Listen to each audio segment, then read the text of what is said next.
அரசு கல்லூரிகளில் 560 தற்காலிக கௌரவ விரிவுரையாளர்கள் நியமனம் செய்யப்பட்டுள்ளனர் என்று உயர்கல்வித்துறை அமைச்சர் கோவி செழியன் தெரிவித்துள்ளார்.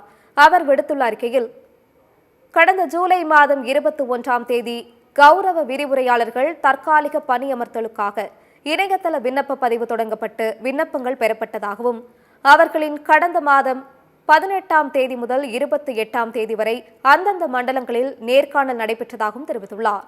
நேர்காணல் முடிவின்படி அரசு கல்லூரிகளில் 560 தற்காலிக கௌரவ விரிவுரையாளர்கள் நியமனம் செய்யப்பட்டுள்ளதாகவும் அமைச்சர் கோவி செழியன் கூறியுள்ளார்.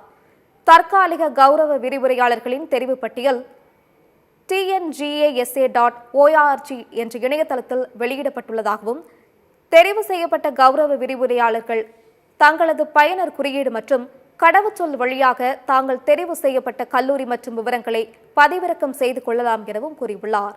மேலும் வரும் 9ஆம் தேதிக்குள் உரிய கல்லூரிகளில் தற்காலிக கௌரவ விரிவுரையாளர்கள் பணியில் இணைய வேண்டும் எனவும் உயர்கல்வித்துறை அமைச்சர் கோவி செழியன் அறிவுறுத்தியுள்ளார்.